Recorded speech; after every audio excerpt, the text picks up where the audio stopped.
will make sure that our sessions it's worth it. So this, the research that I'm going to present today, it has been published in the special edition of the Indian Journal of Orthopaedics. Thank you to Dr. Mandeep Dhillon. So if you want to read more, I'm going to give you a 10-minute snapshot. I'm going to give you a 10-minute snapshot of what we've done, but there's more information in the paper. So just a bit of background. We know lower limb injuries are quite prevalent amongst cricketers. In South African as well as England cricketers, there was quite a high prevalence of lower limb injuries. We zoomed into foot and ankle injuries, and you know how research topics are born. Yes, there's a need to zoom into the different body areas or the specific body areas, but it happens that you're in the same room, and we were in the same room as a group of orthopedic surgeons specializing in foot and ankles, and we said, let's do something together. And it's the typical way that academics spend their time and keep themselves busy. So we decided to zoom into the topic of foot and ankle. But it does give you an example that we need to look specifically at the body areas, because you can get so much more if you zoom into a specific body area. Now, the foot and ankle, the time loss prevalence is specifically what the problem is. It is a cause for quite a bit of time loss, and that's why it makes it worth investigating. So we know that injury surveillance is then the first step of the TRIP model. So it's quite important, and I want to just show you how it fits into the bigger system, the bigger process. So if we do injury surveillance well, we can build future research on that, and it can inform future healthcare planning, injury risk reduction measures in practice as well. At the moment, there wasn't any studies describing the foot and ankle injuries specifically in cricketers or South African cricketers, and we wanted to have some research in injury risk reduction and management related to a specific body area. So we looked at Cricket Clinic, that's the software that Cricket South Africa is using, and we extracted the injuries from there. So it was a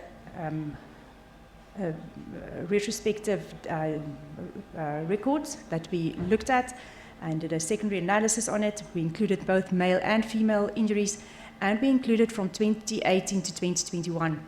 Now, the COVID years is always a problem, and how we went beyond that is to break it down in years so that we can just show the reader the difference in the different years and how it impacted on that. But that wasn't the focus of this study, but we wanted to be transparent in terms of that. We used medical attention injuries, any health-related condition that required medical or medical staff attention and had the potential to affect cricket training or playing. So there was 82 elite South African cricket players who sustained injuries, and in total they sustained 104 foot and ankle injuries between 2018 and 2021. 6 were female, 76 were male. And here you can see the breakdown of injuries, the number of foot and ankle injuries sustained per year. You can see that there's almost double the number of ankle injuries compared to foot injuries, and that also tells us that it gives us a clue as to future research, but also our planning in terms of our medical care that can be provided. You can also see that it almost forms a trend. 2018 there was 21 injuries, then 2019 it was quite high, 32 injuries, 2020 there was 22 injuries, and then 2021, 29 injuries again. So it's almost like it formed every second year, it went up and down. Now COVID messed a bit with our data, so we don't know if it's a true trend, but it will be interesting to see over many years what happens to these foot and ankle injuries. And we should also remember that the body works as a whole and it's holistic. So if there's more foot and ankle injuries in one year, are there less knee injuries or hip injuries? What happens to the other body areas? The recovery time frame, and this is where the impact comes in, and you can see ankle injuries as well as foot injuries were responsible for quite a number of days out of play. Here is just our general data. So again, the 81% were some form of a time loss injury. Many of the injuries, 80% of them, were first-time injuries, which give us a clue as to the importance of rehabilitation, because we know it's one of the biggest predictor of re-injury if somebody had a first-time injury.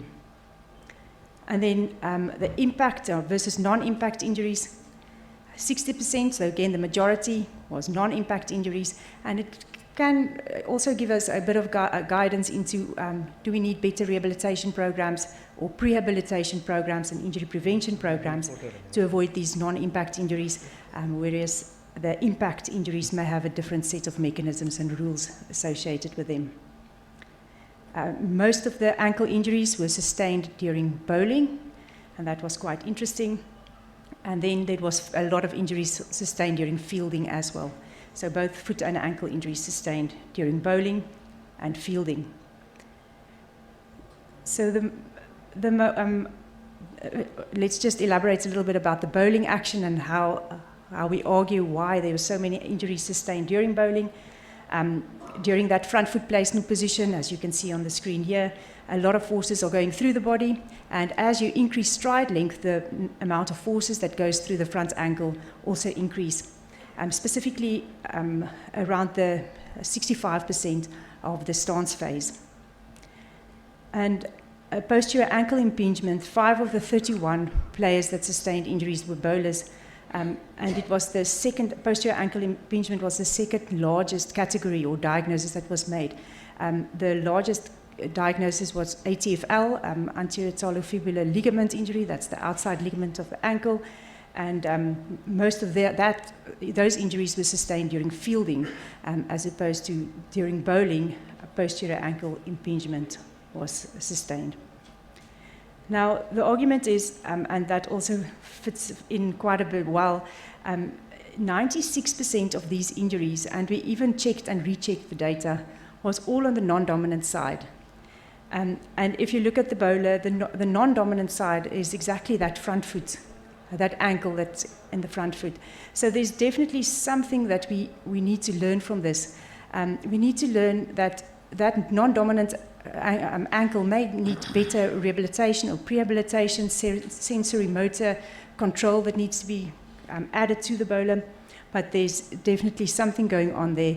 In other sports, they also found that non-dominant ankle didn't have as good sensory motor control and was led to injuries. So it's something that we can look after and investigate further in our cricketers as well. Now, this research, we have looked at specifically the injury surveillance, the first stage of the TRIP model, and it's a basis for future research. So zooming into a specific body part, we can learn much more, we can think about it much more. Most of the papers are all about the whole body, and which is a very good article and research type to do, but at some stage we need to look at the specific body parts and what's happening at each of these body areas. So it's the basis for future research in etiology, early identification and prevention of injury. We are working with Cricket South Africa to see how we can better the injury reporting system, because that's also very important in order for us to compare injury surveillance and injury rates between the different countries. And then for medical services planning, we need to increase the sensory motor training of the non-dominant ankle. Of course, you're not only going to increase one body part or one leg, you'll do both dominant and non-dominant.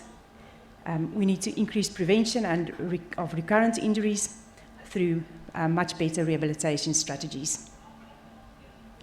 And then the future research will go on with the TRIP model, and these injury surveillance studies will be used to build projects in the other stages of the TRIP model. So again, you can look a bit further at this article. Thank you very much.